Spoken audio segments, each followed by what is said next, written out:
Olá, eu sou o professor Pierre e nós vamos começar um novo estudo agora que vai tratar do propósito estratégico.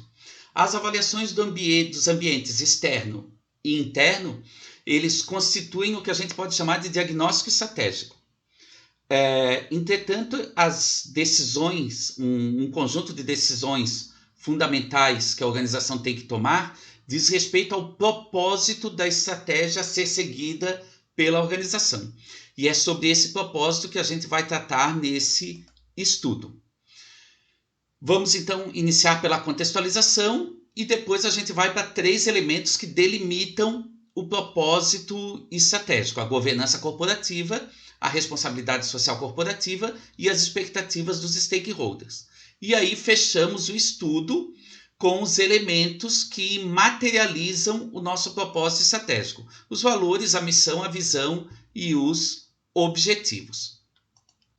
Começamos então pela contextualização, apresentando o nosso infográfico do curso. Então, observem que a gente já passou pelo estudo 1, 2 e 3. O estudo 2 e o estudo 3 dizem respeito às avaliações dos ambientes externo e interno, e que, como eu falei, constituem o diagnóstico estratégico. E agora a gente está no bloco que a gente pode chamar de direcionadores estratégicos. A questão do propósito estratégico, foco desse estudo, e a questão da cultura e da estratégia.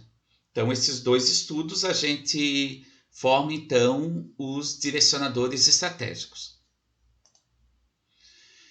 Então, conforme pode ser observado na figura, o nosso propósito estratégico, que é a razão de ser de uma organização, é influenciado diretamente pelas avaliações tanto do ambiente externo quanto do ambiente interno da organização. E especificamente por 3 elementos que a gente vai analisar nesse estudo, que são as expectativas dos stakeholders, a estrutura de governança e a responsabilidade social e ética. A estrutura de governança, ela trata das estruturas e dos sistemas de controle pelos quais os gerentes da organização são tomados como responsáveis por aqueles que detêm algum tipo de interesse nessa organização. E essas pessoas a gente depois vai chamar de stakeholders. E vamos ver vários grupos de stakeholders e o nível de interesse e poder de influência de cada um deles. E aí a gente trata então das expectativas dos stakeholders, que são aqueles indivíduos ou grupos que dependem de uma organização para realizar suas próprias metas, e de quem, por sua vez, a organização também depende. E, finalmente, a questão da responsabilidade social e ética. A responsabilidade social corporativa, então, diz respeito ao modo por meio dos quais uma organização supera aquelas obrigações mínimas que estão em legislações ou regulamentos, né? Então, o meio pelo qual ela supera essas obrigações mínimas com seus stakeholders. E a ética, então, diz respeito, em linhas gerais, ao conjunto de valores morais de uma organização. Aqui a gente está falando de ética corporativa. É importante a gente, então, frisar muito bem o conceito de stakeholders, né? Então, que são aqueles indivíduos ou grupos que dependem de uma organização para realizar suas próprias metas e de quem, por sua vez, a organização depende. Exemplos de stakeholders são os donos ou acionistas, a comunidade financeira, por exemplo, os bancos, grupos de ativistas, clientes, sindicatos, concorrentes, colaboradores, parceiros, a comunidade em geral e assim por diante. Depois a gente vai ver uma série de outros stakeholders também. Vamos começar agora, então, pela governança corporativa. Então, a governança corporativa, ela trata das estruturas e dos sistemas de controle pelos quais os gerentes são tomados como responsáveis por aqueles que detêm um interesse legítimo numa organização. A governança corporativa, às vezes, aparece também como teoria da agência, né? E essa teoria ela evidencia que ao delegar poder de administração aos gestores, que a gente chamaria de agentes, os proprietários, que podem ser os acionistas, que a gente chamaria de principais, precisam criar mecanismos, especificamente mecanismos de controle e acompanhamento,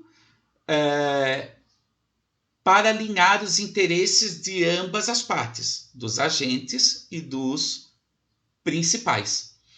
E com isso, assim, minimizando os conflitos de agência. A governança corporativa, então, é um mecanismo capaz de proteger os interesses de todos os stakeholders de uma organização, garantindo, assim, um bem comum para todos, isso em linhas gerais. Além disso, promover também a eficiência e o valor para a organização. Diante desse contexto, a gente pode constatar a importância do tema da governança corporativa e a relação que esse tema tem de governança corporativa com toda a teoria relacionada aos stakeholders.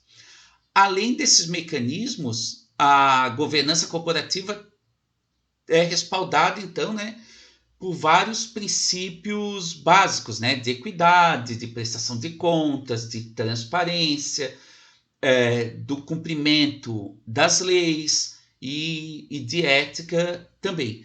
Esses princípios são potencialmente responsáveis por todas as boas práticas de governança corporativa e visam otimizar o desempenho de uma organização, protegendo então todos os seus stakeholders. Em linhas gerais, então, qual a importância da governança corporativa? Primeiro, a questão da separação entre propriedade e o controle do gerenciamento, que é atualmente uma regra geral, menos para as organizações bem modestas ou para as organizações menores. Isso significa o quê? Essa separação, que a maior parte das organizações, então, opera dentro de uma hierarquia, ou uma cadeia, por assim dizer, de governança. Essa cadeia de governança, ela representa aqueles grupos que influenciam uma organização por meio do envolvimento, seja no seu controle ou no seu gerenciamento.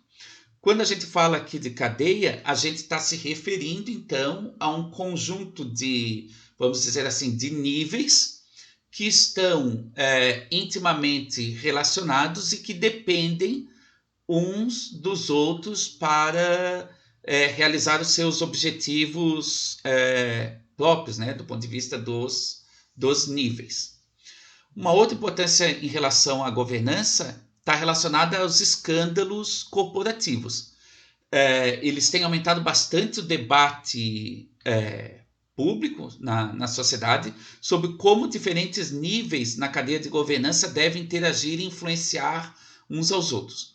Especial atenção aqui a gente deve tomar em relação ao relacionamento entre os acionistas de uma organização e as diretorias, presidência da organização. No setor público, a equivalência é o relacionamento, por exemplo, entre o governo ou organismos públicos de fomento e as organizações do setor público. E, finalmente, a questão da responsabilidade ampliada para interesses mais gerais dos stakeholders, ou, em outras palavras, uma visão mais ampla dos nossos stakeholders, que é uma questão cada vez mais defendida e presente nas organizações. Está relacionado ao aumento, ao argumento que as organizações precisam ser responsáveis de um modo mais visível, não apenas pelos seus responsáveis não apenas pelos seus proprietários ou pelos seus donos e gerentes dentro da cadeia de governança, mas por um interesse social mais amplo. Essa visão está muito relacionada a um item que a gente vai ver daqui a pouquinho, que é a questão da responsabilidade social corporativa. E aí falamos então de cadeia de governança, a gente já tem uma ideia do que é essa cadeia, mas a gente pode especificar melhor dizendo que a cadeia de governança, ela ilustra então esses papéis relacionados dos diferentes grupos envolvidos na governança ou, trocando por uma outra palavra, no controle e gerenciamento de uma organização. Isso vale também para pequenos negócios? Sim, vale para pequenos negócios, guardadas as devidas proporções. Em pequenos negócios de família, por exemplo, a governança ela é bastante simples. Aos stakeholders da família, há às vezes uma diretoria com alguns membros da família e há gerentes que alguns também são da própria família. Nesse caso, a gente tem apenas três camadas na cadeia de governança. Uma forma que eu posso ilustrar essa cadeia de governança é por meio de um organograma. Nesse organograma a gente já vê uma tendência a uma organização um pouco maior, que tem um conselho administrativo no topo, uma presidência com órgãos de assessoria, uma assessoria propriamente dita e um outro órgão de auditoria. Essa assessoria pode ser uma assessoria jurídica ou outro tipo de assessoria que a presidência, porventura, possa requerer, e um conjunto de direções dentro da organização. Essa organização pode ou não ter um conjunto de acionistas. Então, organizações maiores, né, elas tendem a ter mais camadas. E aí, quando elas são de capital aberto, então elas têm ainda uma camada relacionada aos acionistas dessa organização. A cadeia, então, de governança, ela está muito relacionada ao que a gente pode chamar de teoria ou modelo principal agente, que em linhas gerais diz que os principais pagam aos agentes para agir em seu favor. Ou, como essa figura tenta ilustrar de modo bem simples, né, investidores, eles pagam, né, a fundos de investimento, por exemplo, para fazer investimento em organizações. Então, os investidores individuais, que a gente pode chamar de beneficiários finais, geralmente investem em empresas por meio de fundos coletivos, por exemplo, que por sua vez investem em favor dos investidores individuais em um leque de empresas. Geralmente os fundos são controlados por uma espécie de curadoria, que a atividade principal diária de investimento é realizada por gerentes de investimento. Nesse sentido, os beneficiários finais, aqui ilustrados, às vezes nem mesmo sabem de que empresas eles possuem ações. Além de, na maioria das vezes, ter pouco poder de influência direta sobre as diretorias dessas empresas. Por exemplo, então eu possuo ações de uma determinada empresa que eu adquiri por meio de um fundo de investimento, mas eu não posso ir lá na empresa ou nas empresas das quais eu possuo ações, ditar o que elas devem fazer ou ter uma influência direta sobre a estratégia, pelo menos no sentido de influência direta. Os relacionamentos, então, nessas cadeias de governança, e aqui a gente vê uma parte pequenininha da cadeia de governança, porque aqui dentro da empresa a gente teria as diretorias, ou a presidência, ou ainda um conselho administrativo, a presidência, as diretorias, as gerências, então uma cadeia mais ampliada, né? Então os relacionamentos nessas cadeias de governança eles podem ser compreendidos em termos desse modelo principal agente. Aqui, então, os principais pagam aos agentes para agir em seu favor, da mesma forma que, por exemplo, proprietários de imóveis pagam aos corretores para tratar das vendas desses imóveis. Essa teoria ou esse modelo pode ser expandido para outros pontos da cadeia.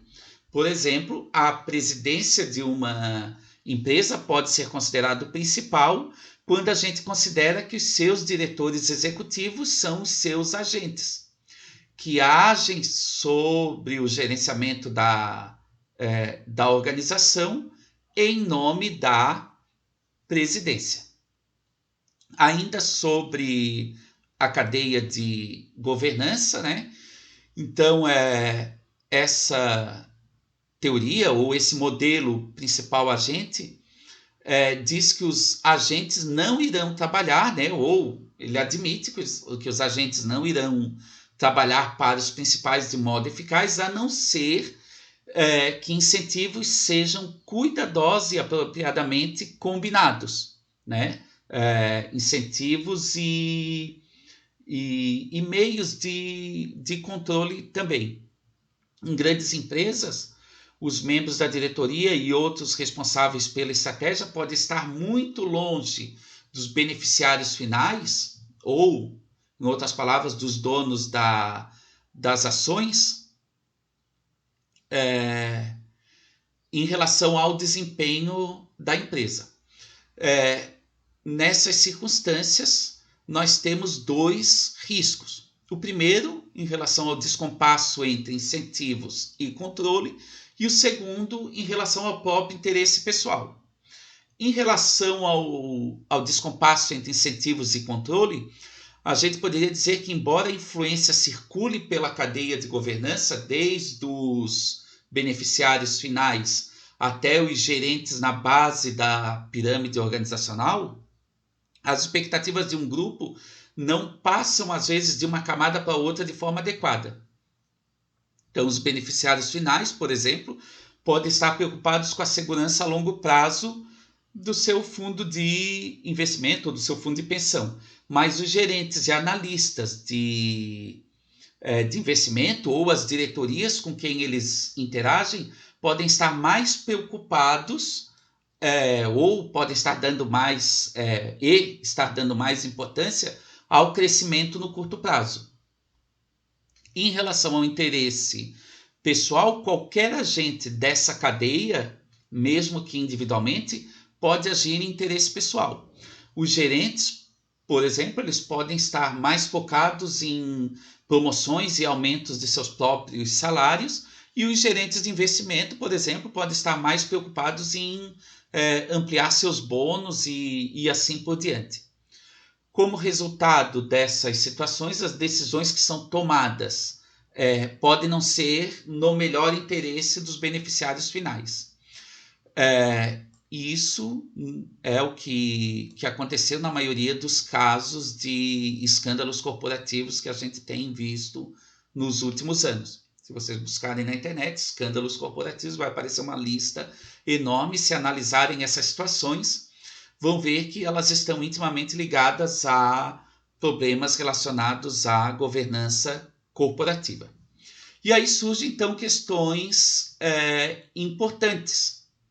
Então, nesse contexto, a cadeia de governança ajuda a ressaltar questões importantes que afetam o gerenciamento da estratégia.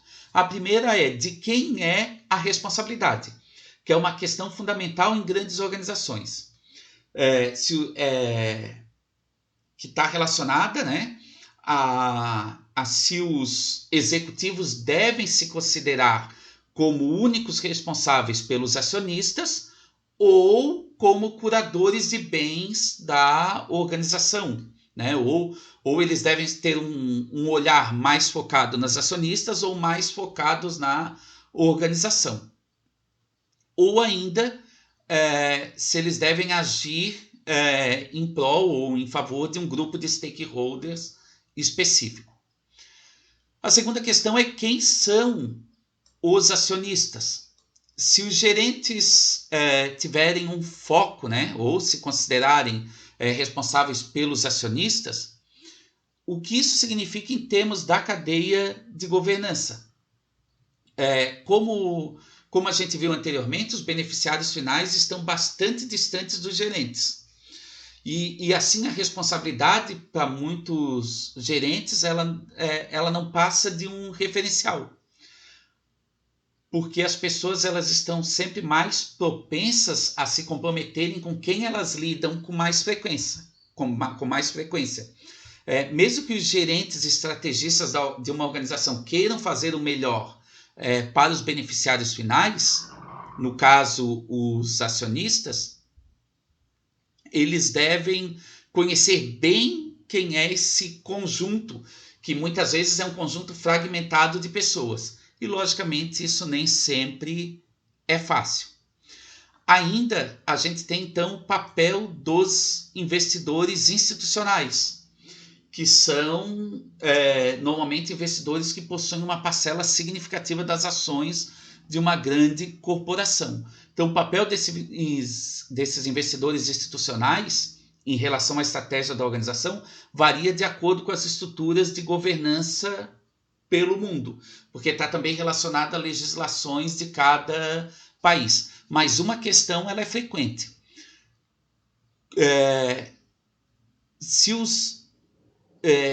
O nível, né? Então, a questão que é frequente é o nível que esses investidores institucionais devem influenciar efetivamente a estratégia. Como normalmente eles possuem um conjunto grande de ações, eles têm um poder de influência maior sobre a organização. A questão é que até quanto eles devem influenciar a organização.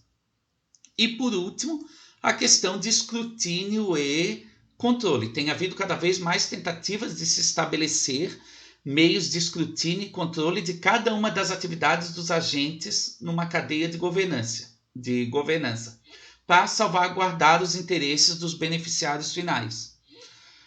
Estamos falando aqui principalmente do tipo e quantidade de informação que é disponível para cada um dos atores da cadeia de governança. Há crescentes exigências legais, né, bem como códigos voluntários que as corporações acabam assumindo,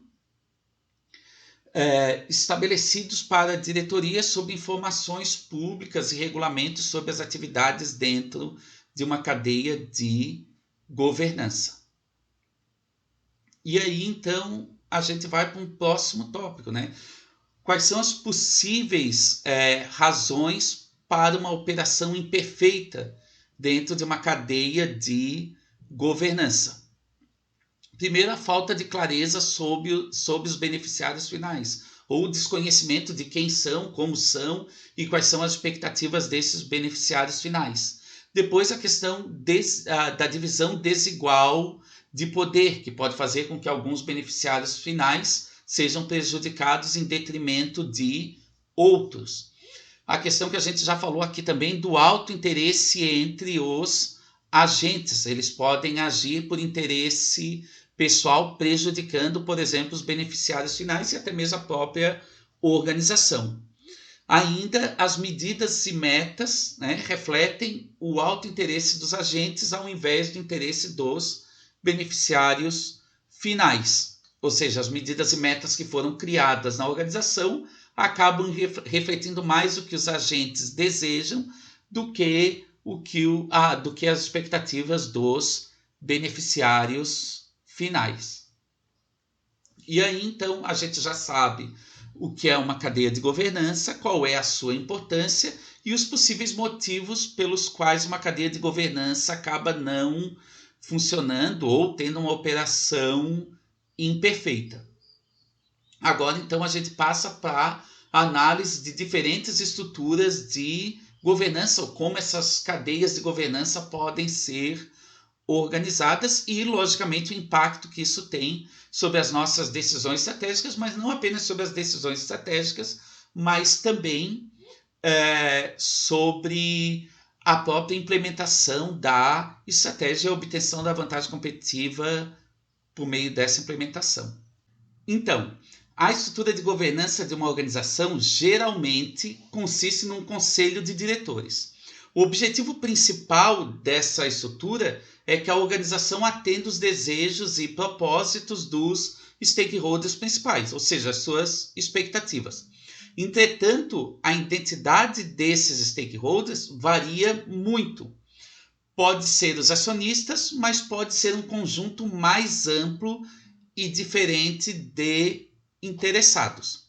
De forma geral, nós temos dois modelos de estrutura de governança. O modelo acionista de governança e o modelo dos stakeholders de governança. A grande diferença entre um modelo e outro é que no modelo acionista de governança, o foco em relação ao lucro da organização está no acionista, que muitas vezes está posto de forma dispersa, ou seja, vários acionistas, um grupo bem grande de acionistas com pequenas parcelas de ações da organização. Já no modelo de stakeholders de governança, a visão ela é mais ampla.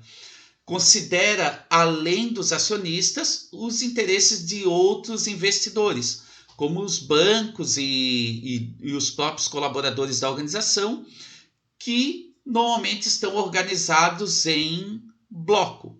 E ainda a gente tem estruturas de governança em transição, de um modelo para outro. Ou seja, aqui, quando falamos de estruturas de governança, a gente está tratando, né, da estrutura de propriedade, que significa a forma em que é distribuído o capital da organização relativo aos votos e ao grau de concentração dos proprietários desse capital. Essa estrutura é considerada, então, um ponto bastante importante, um mecanismo bastante importante da governança corporativa. Então, em relação ao modelo acionista de governança, nosso primeiro modelo. Nesse modelo, os acionistas têm a primazia em relação ao lucro, embora os proponentes desse modelo acabem, né, também dizendo que maximizar o valor para os acionistas beneficia também outros tipos de stakeholders da organização. Por exemplo, colaboradores, bancos e às vezes até a comunidade. Segundo, a participação dos acionistas não é concentrada, embora boa parte das ações da organização possa também estar em poder de instituições financeiras, ou seja, um certo nível de concentração. E terceiro, o comércio dessas ações constitui um mecanismo de regulação, um mecanismo regulatório. Uma vez que os acionistas estão insatisfeitos, eles tendem a vender suas ações, o que baixaria a cotação da ação e faria surgir a ameaça, por exemplo, de aquisição da organização por parte até de empresas com desempenho inferior. O segundo modelo é um modelo dos stakeholders de governança. Além, então, dos acionistas, outros stakeholders são considerados, como bancos, os colaboradores, às vezes até representantes sindicais. Ele baseia-se no princípio que diz que a riqueza é criada, recolhida e distribuída entre várias partes interessadas. E isso, logicamente, pode incluir deve incluir os acionistas, mas também outros investidores. Como a gente falou, né? Como bancos, os colaboradores da organização, os seus representantes sindicais, também inclui, em alguns casos, a participação desses outros stakeholders de uma forma formal no próprio conselho de administração da organização. Cada uma dessas duas estruturas, o modelo de acionistas e o modelo dos stakeholders, cada uma dessas estruturas possui benefícios e desvantagens que a gente vai analisar agora na sequência. Então, em relação aos benefícios, né? Então, no modelo dos acionistas, para os investidores, eles em geral possuem taxa de retorno mais alta e riscos menores, uma vez que eles podem diversificar suas opções de investimento. Para a economia, acaba encorajando o empreendedorismo por taxas de retorno mais altas para os investidores. E para o gerenciamento da organização, esse modelo garante uma certa independência entre propriedade e gerenciamento. O modelo dos stakeholders, por sua vez, ele, para os stakeholders, o benefício é que, de um certo modo, acaba impedindo decisões de alto risco, principalmente em função da potencial influência que os stakeholders possam ter na organização. Para os investidores, esse modelo acaba proporcionando um monitoramento mais rigoroso do gerenciamento por meio desses blocos de investidores, que possuem um poder maior de influência sobre a organização, e isso pode facilitar intervenções em caso de insucesso gerencial. Além disso, em relação à própria organização, os investidores têm uma garantia maior de um horizonte de longo prazo, uma vez que bancos e outras instituições, outras organizações, consideram seus investimentos mais no sentido de longo prazo e reduzem, então, as pressões para resultados de curto prazo. Os dois modelos também possuem suas desvantagens. No caso do modelo dos acionistas, para os investidores existe uma certa dificuldade de monitorar o gerenciamento da organização em função da própria dispersão das ações. Para a economia, existe um certo risco de imediatismo, já que a falta de controle por meio dos investidores pode levar a decisões em benefício dos próprios gerentes, em detrimento dos investidores, acionistas, e até mesmo em detrimento da própria organização. O que está relacionado também à ganância da alta direção, que pode ser algo que se encontra em organizações que optam, que estão estruturadas, que têm sua cadeia de governança estruturada nesse modelo, e também pode estar relacionado à falta de controle do gerenciamento, que permite que grandes compensações, então, sejam dadas aos próprios gerentes. Já no modelo dos stakeholders, então, para o gerenciamento da organização, existe uma possibilidade maior de interferência, uma possibilidade maior de controle. Isso leva também a uma certa lentidão na tomada de decisão e uma redução da independência da organização. Por quê? Porque os stakeholders eles podem ter um poder maior de influência. Para os investidores, isso tende a trazer retornos mais baixos, já que pela falta de pressão dos acionistas, investimentos de longo prazo são feitos, às vezes, em projetos que podem ficar abaixo das expectativas de mercado. E para a economia, existem menores oportunidades de financiamento para crescimento da organização. E ainda, então, além do modelo dos acionistas e do modelo dos stakeholders, a gente tem as estruturas de governança em transição. Essas estruturas, elas transitam entre um modelo e outro, e também, logicamente, elas podem ter um foco maior no modelo de acionistas, mas podem ir incorporando de forma parcial outros stakeholders, como bancos, empregados, representantes sindicais. Pode contar também com a participação de instituições da sociedade civil organizada e assim por diante. Com isso, então, com as estruturas de governança, a gente fecha o conteúdo sobre governança.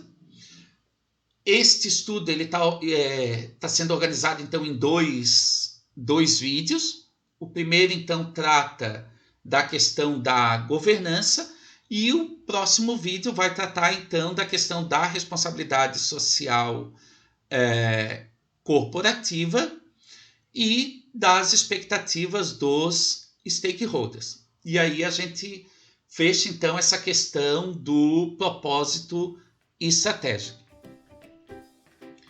Nos vemos então no próximo vídeo e até lá!